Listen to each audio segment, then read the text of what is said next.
Dios te bendiga, mi hermano, donde estás, acompañándonos en esta mañana para exaltar y bendecir el nombre de nuestro Dios soberano, maravilloso. Bendecimos su nombre en esta mañana, damos gracias a Él por su presencia, por su amor infinito. Quiero que te unas a nosotros y puedas entonar este cántico con nosotros. Queremos postrarnos delante de su presencia, presentar nuestras vidas delante de Él para exaltarle. Preséntate allí donde estás, delante de Él, y dile: Señor, que en esta mañana nuestra vida cante para ti. Que todo lo que hagamos, Señor, que todo lo que somos, que nuestros pensamientos, nuestros actos te alaben y te bendigan. Que todo nuestro ser te exalte a ti, Señor. Que podamos reflejar ese amor, que podamos reflejarte a ti, a cada persona que esté a nuestro alrededor. Di conmigo en esta mañana de esta manera: que mi vida entera sea una canción de amor para ti. Que mi vida entera cante para ti. Que las cosas que digo, que las cosas que pienso sean incienso para ti. Que mi vida entera cante para ti. Y una vez más conmigo: que mi vida entera sea una canción de amor para ti. Que mi vida entera cante para ti. Que las cosas que digo, que las cosas que pienso sean incienso para ti. Que mi vida entera cante para ti. Vamos arriba y dile: que mi vida entera sea una canción de amor para ti. Que mi vida entera cante para ti. Que las cosas que digo, que las cosas que pienso sean incienso para ti. Que mi vida entera cante para ti. Quiero que vivas a través de mí, que seas tú, Señor, mi inspiración, y sin reservas entregarte todo. Que mi vida entera cante para ti. Vamos arriba y dile: que mi vida entera, que mi vida entera sea una canción de amor para ti. Que mi vida entera cante para ti. Que las cosas que digo, que las cosas que pienso sean incienso para ti. Que mi vida entera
Te bendecimos, Señor.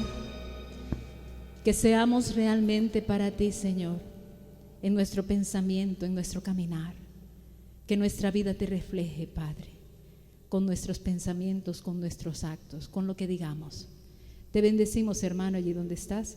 Dios te siga bendiciendo y estés dispuesto para escuchar la palabra del Señor. Amén.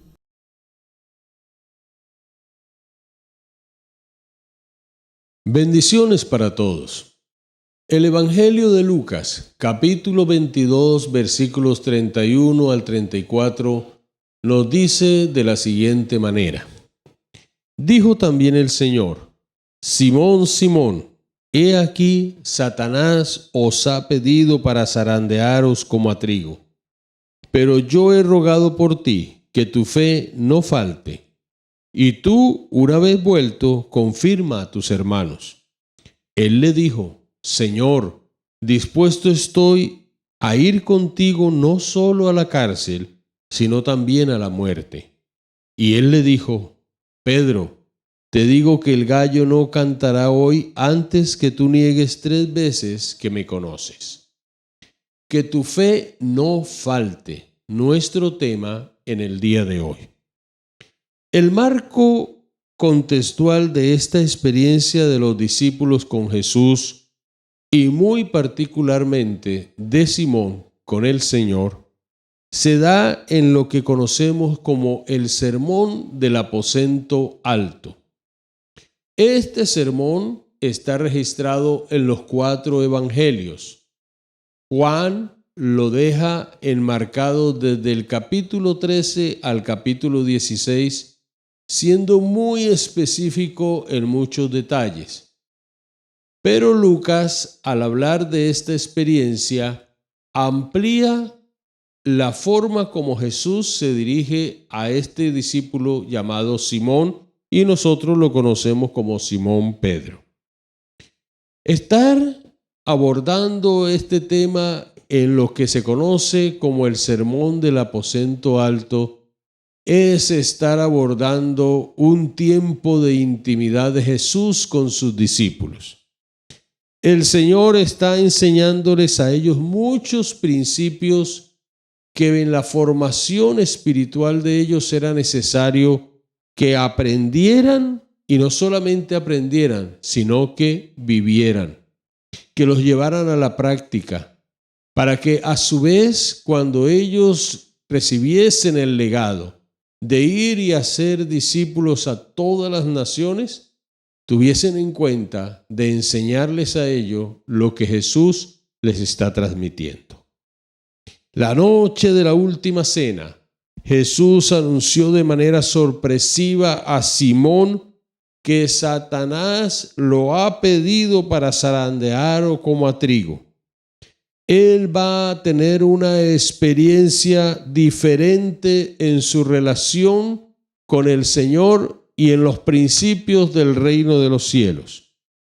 Es una etapa del discipulado donde su fe va a ser puesta a prueba y donde el Señor ha rogado para que esa fe que el apóstol, posteriormente conocido así, el apóstol Pedro, no fuese a faltarle. Esta experiencia de Simón nos lleva a nosotros a detenernos por un momento para mirar el contexto de donde este varón ha sido llamado por el Señor Jesús. Simón, igual que Juan y que Jacobo, eran el típico Galileo. Pero este hombre, y llamar en Jerusalén Galileo a alguien era un insulto, era la peor, Simón, era la peor materia prima para formar un discípulo, porque los galileos eran muy místicos. Y Simón era un hombre impulsivo, actuaba emocionalmente, sus emociones primaban sobre la razón, y llegó un momento en que él se creía el mejor. Cuando Jesús le anuncia que le va a negar, Pedro dice: no, yo no, te negarán otros, pero yo jamás te negaré. Él era soberbio, se atrevió en una ocasión a corregir a Jesús cuando Jesús estaba hablando de su partida, y él lo llama aparte para reconvenirle y decirle: Jesús, no hables así, no digas eso. A lo cual la respuesta del Señor fue contundente: apártate de mí, Satanás, porque no pones la mira en las cosas de Dios, sino en las de los hombres. Era violento. Sacó la espada allí en aquel huerto cuando los soldados fueron a prender a Jesús y le cortó la oreja a uno de ellos. Jesús le reprende y le dice que vuelva la espada a su lugar y sana a aquel hombre que está herido. Y luego el Señor es llevado preso para ser enjuiciado y luego sacrificado.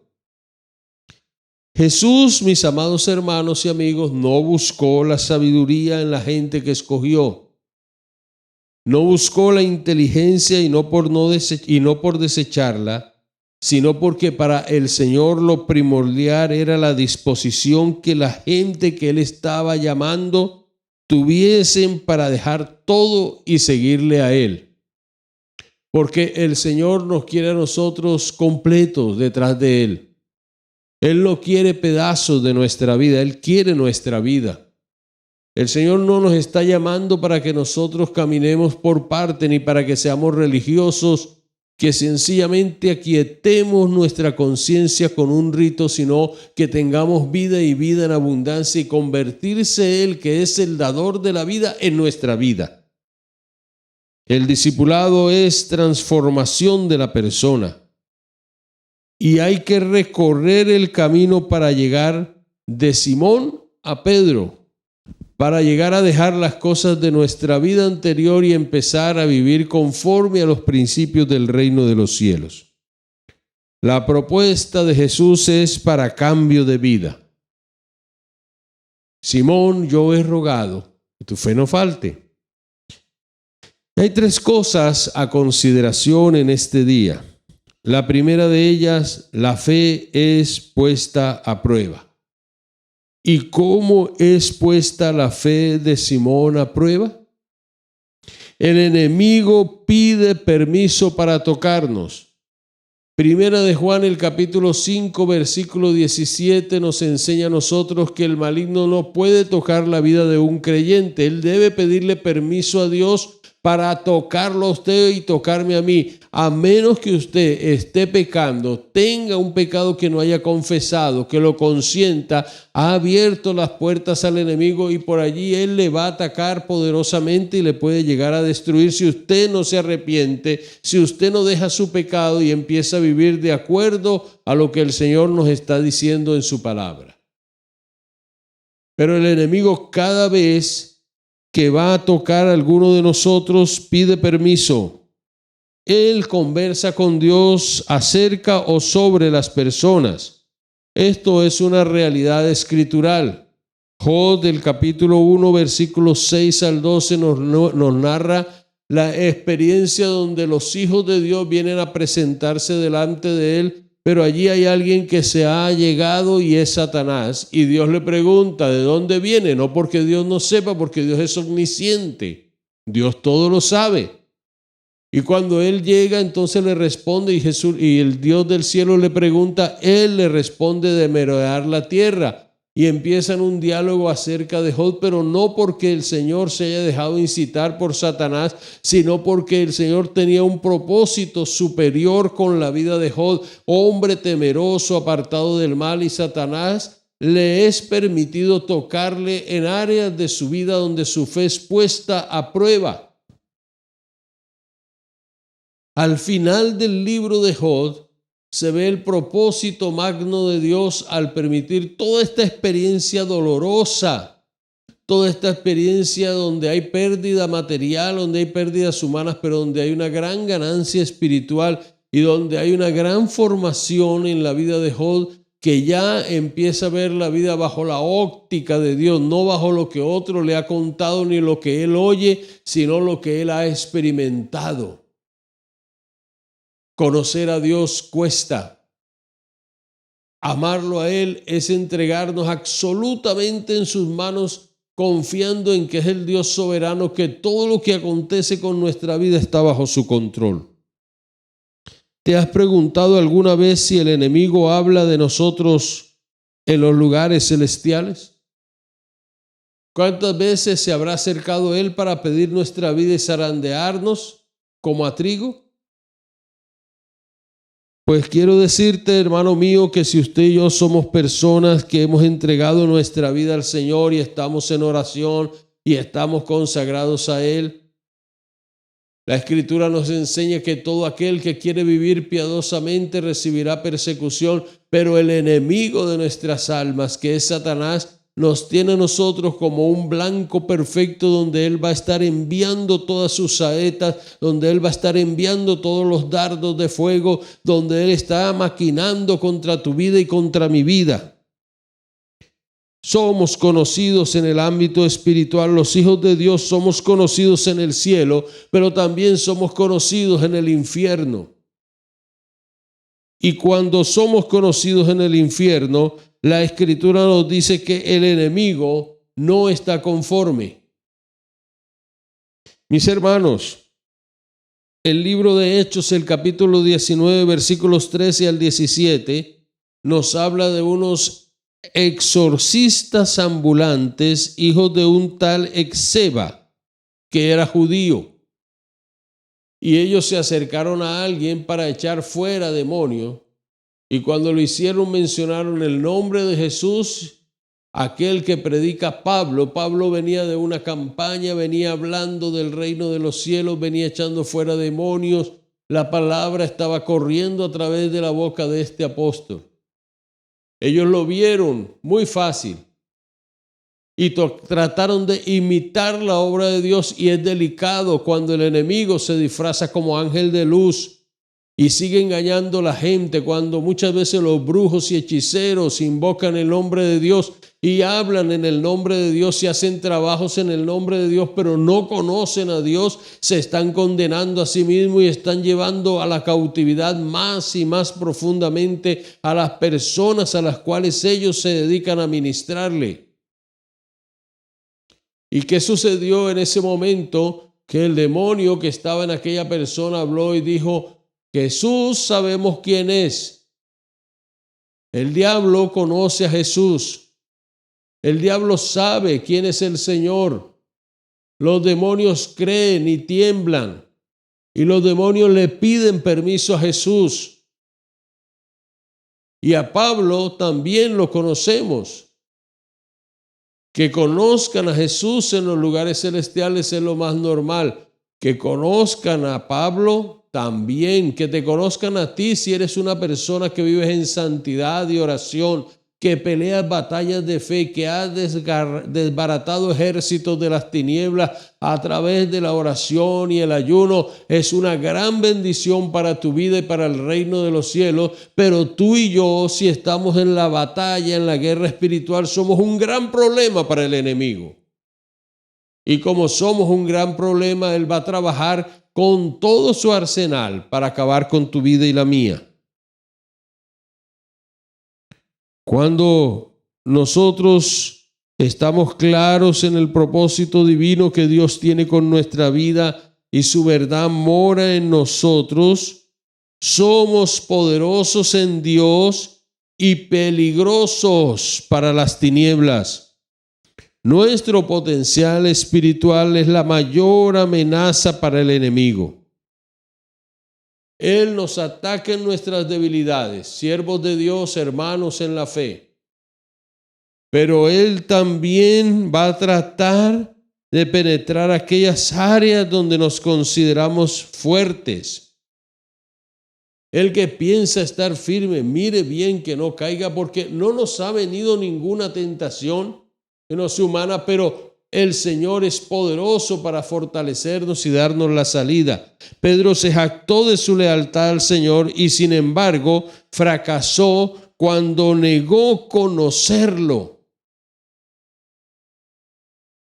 No te confíes, sino mantente en comunión con el Señor día tras día. Hay gente que dice: a mí por este lado jamás el enemigo me va a ganar una partida. Nunca digas eso, porque por lo general el enemigo quiere que tú estés muy tranquilo y confiado. No quiere decir que vivas con miedo o zozobra. Lo que quiero decirte, mi querido hermano y amigo, es que se hace necesario que nosotros aprendamos la dependencia del Señor. El propósito del enemigo es separarnos de Dios. El propósito del enemigo es enviar enfriamiento espiritual a tu vida. Y una de las formas que el Señor nos está advirtiendo cómo el enemigo trabaja es que Él utiliza una de las mayores armas, que es el dardo del desánimo. Cuando te desanimas, ya no quieres orar. Cuando no quieres orar, no quieres leer la palabra. Y cuando no quieres orar ni leer la palabra, tampoco quieres congregarte. Y muchos expresan que no se congregan porque están en las redes. Y las redes son una gran bendición de Dios, como un proceso de retroalimentación, como un fruto maravilloso que quedó después de la pandemia a aquellos que no estábamos allí. Pero ahora es el tiempo de congregarse, de estar encendidos con el fuego del Espíritu Santo y de utilizar las redes como ese proceso de retroalimentación, o cuando realmente por un motivo de fuerza mayor tú no puedas llegar a tu congregación. Es un tiempo donde tú y yo estamos siendo llamados a la consagración. Él es nuestro mayor enemigo.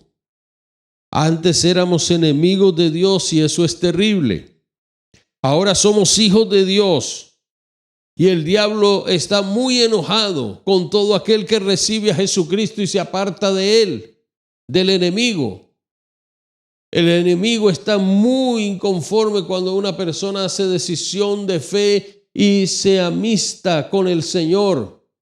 Cuando vuelves en amistad con Dios, a Él le incomoda profundamente, porque Él quiere llevar al hombre a la perdición eterna, no solamente a la perdición moral, no solamente apartarlo de Dios mientras esté aquí en la tierra, sino a llevar a su alma a ese lugar de tormento que existe y por la cual nuestro Señor Jesucristo no quiere que ninguno se pierda, sino que todos procedan al arrepentimiento y vengan al conocimiento de Él. Apocalipsis, el capítulo 12, versículo 10 nos dice que Él es el acusador de los hermanos. Nunca esperemos nada bueno del enemigo de nuestras almas. Él no sabe hacer lo bueno, Él siempre hace lo malo. Cuando cedemos al pecado, la gratificación momentánea del pecado enceguece nuestros sentidos, los extravía, así como Adán y Eva. Pero cuando nosotros estamos en comunión con el Señor, aunque el enemigo venga como río, levantamos bandera en el nombre de Jesucristo y le resistimos, porque Él no puede destruir la vida de un creyente. Y cuando Dios permite que nos toque, es porque Dios sabe hacia dónde nos lleva a cada uno de nosotros. Y por eso el Señor le dice a Pedro: Pedro, Simón Pedro, el enemigo, Satanás, te ha pedido para zarandearte. Y ese aspecto, en segundo lugar, zarandeados como trigo, nos lleva a nosotros a seguir confiando en el Dios del cielo, que todo lo que nos acontezca a nosotros nos ha de ayudar para un bien. ¿Y qué es ser zarandeado? Era el proceso que se hacía en ese entonces con el trigo, cuyo propósito era separar la paja mediante una sacudida vigorosa de todas las impurezas y dejar un grano limpio y útil para los diferentes usos. Dios nos enseña a nosotros en cada circunstancia de nuestra vida. Jesús compara a sus discípulos con el trigo.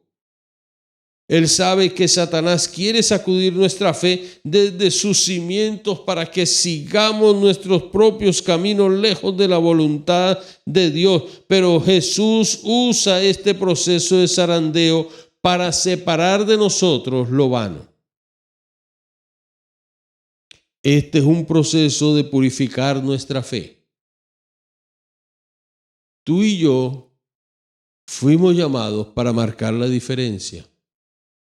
Fuimos llamados para vivir de acuerdo a los propósitos de Dios, no de la carne.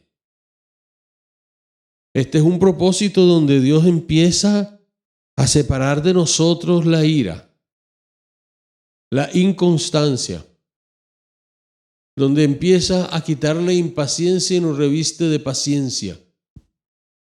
Es ese proceso donde el nuevo hombre se va incrustando desde las entrañas espirituales de cada uno de nosotros, donde cada uno de nosotros vamos siendo ministrados en las áreas erosionadas por el pecado y atacadas por el enemigo, porque él muchas veces viene y toca esas áreas frágiles que tenemos y donde nosotros necesitamos seguir siendo ministrados por Dios.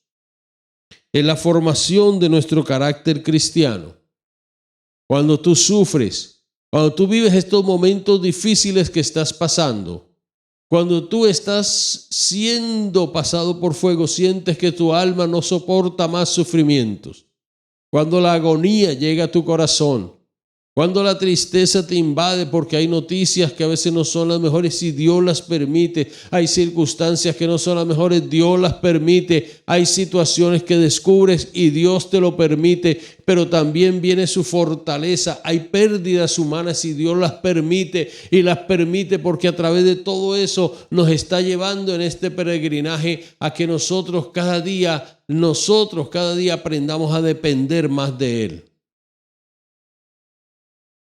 Él quiere hacernos más fuertes, que cuando vengan las tormentas tú estés firme, que cuando vengan los momentos difíciles tú te mantengas en la roca que es Él.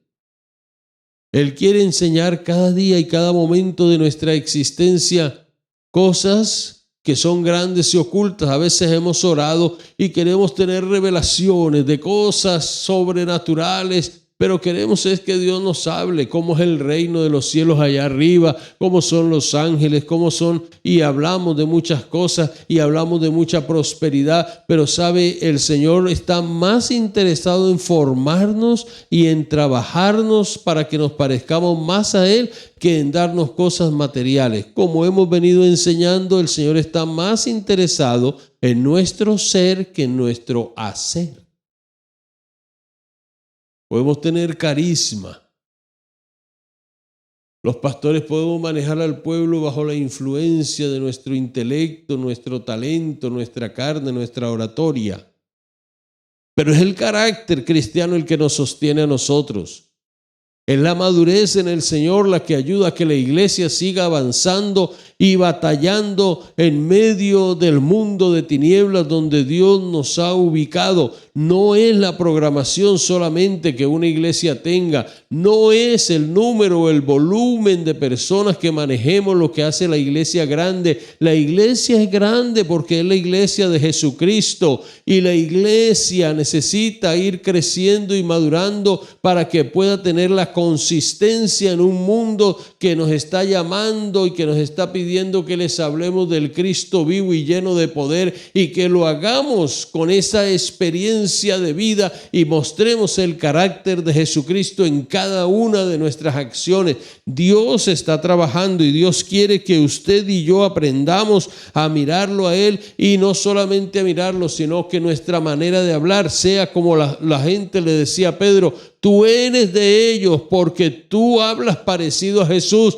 Tú quieres que Jesús sea el Señor de tu vida. Entonces, mi hermano, tenemos que someternos a Él, aprender de Él y pasar por todos estos tiempos donde el enemigo nos está muchas veces zarandeando. Dios le permite que toque nuestra salud. Y a veces con las situaciones menos indicadas para nosotros, pero para Él no. Dios permite que sean tocadas las finanzas. Dios permite que sean tocados muchas veces nuestros hijos. Pero no es un Dios malo, es un Dios bueno. Porque nos está enseñando a todos, nos está mostrando cómo se manejan las cosas en el reino de los cielos. Tu experiencia no va a ser igual a la de todos. La experiencia de cada uno es diferente. Y en cada una de esas experiencias el Señor está. En tercer lugar, el Señor le dice a Pedro, yo he rogado. Es decir, por más que nosotros hagamos las cosas o pensemos que estamos solos, no estamos solos. Dios está ahí. El Señor está rogando con nosotros y por nosotros. Cuando tú te arrodillas a orar, ¿qué he de pedir como conviene? No lo sabemos, pero el Espíritu intercede por nosotros con gemidos indecibles. Ahí está Dios hablando, ahí Dios está ministrando, está enseñando cosas a nuestra vida, nos está llevando a la intercesión poderosa. No hay un deleite mayor que poder estar ahí clamando al Señor en medio de las pruebas, sintiendo su fortaleza, experimentando aún en medio del dolor cómo su amor se llena nuestro corazón, cómo las heridas son sanadas por Él. Aquí el Señor le está diciendo a Pedro, mira Pedro, yo no he rogado para que no pases por la prueba. Yo he rogado para que cuando pases por la prueba, tu fe no falte. El Señor se involucra, sabe que Pedro le va a negar, porque se lo afirma. Ni siquiera el Señor le dice a Pedro, quizás tú me vas a negar. No, le dice, Pedro, tú me vas a negar. Pero aún y así, Él no lo abandona, porque cuando nosotros le fallamos al Señor, Él se preocupa por las personas y nos ama tanto que cuando Él dice, no lo voy a dejar, estoy rogando por Él, Él sabe lo frágiles que somos, lo débiles que somos vasos de barro en manos del Dios poderoso. Jeremías fue enviado a la casa del alfarero para que viera cómo el alfarero trabajaba la vasija de barro, y cuando la vasija no le parecía bien al alfarero, la rompía y empezaba a hacer otra hasta que lograba lo que él quería. Y cada creyente es como el barro en las manos del alfarero, que el Señor lo trabaja, que el Señor le está puliendo, y que muchas veces somos quebrantados porque esa vasija al Señor no le parece que esté quedando bien como Él quiere hacerla. Y dirá el barro al alfarero, ¿por qué me haces así? De ninguna manera. La excelencia del poder es de Dios y no de nosotros, que estamos atribulados en todo, mas no desesperados. Mis hermanos, derribados pero no destruidos. Nunca pienses que estás destruido como hijo de Dios. Pedro le dijo al Señor, no lo voy a hacer, y Jesús se lo afirmó, lo vas a hacer, pero yo he rogado que tu fe no falte. Mire, esto es muy importante. Cuando se pierde la fe, el corazón se endurece. Cuando ya tú no tienes tu mirada puesta donde Dios quiere que esté, en Él, en el autor y el consumador de la fe, tu corazón empieza a volverse no un corazón fuerte, sino un corazón duro, insensible a las cosas de Dios.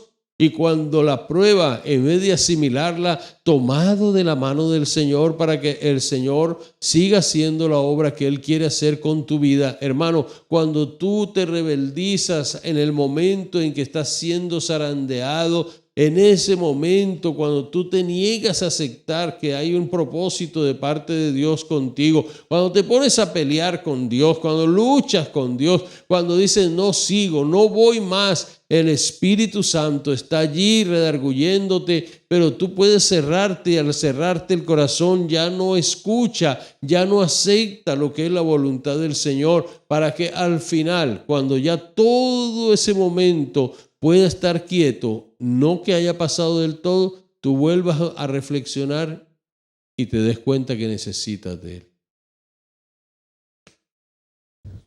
Que nos falte todo menos la fe.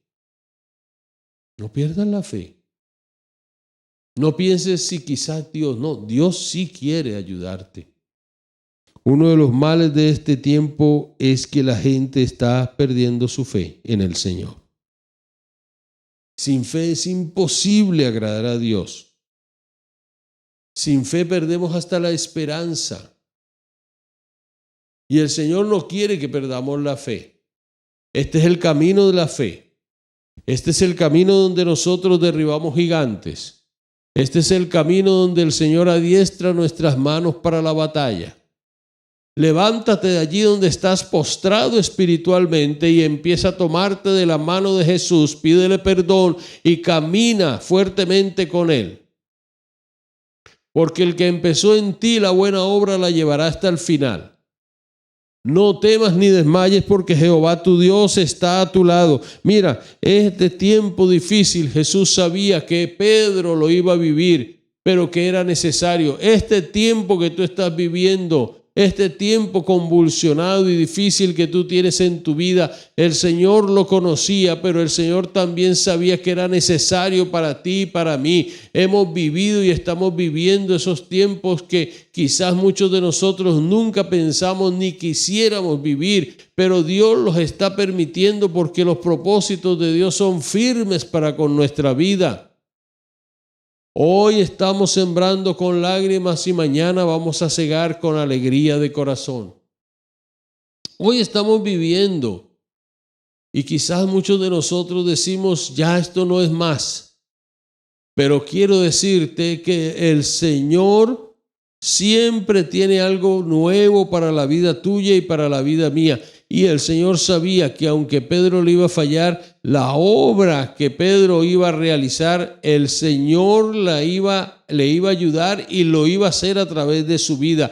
Aunque tú muchas veces pienses que tu ministerio ya llegó a su final, no ha llegado a su final porque tú hayas fallado. Aunque tú pienses que en la iglesia donde te congregas o la congregación donde tú estás, ya las cosas no van a ser igual para ti. Dios tiene propósitos con tu vida, no han terminado. Mira, Él después de anunciarle la negación, después de anunciarle a Pedro que va a ser zarandeado como trigo, ¿qué le dice el Señor? Después vuelve y confirma a tus hermanos.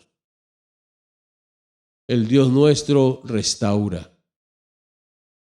El Dios nuestro, cuando nos humillamos delante de Él, perdona, borra y olvida.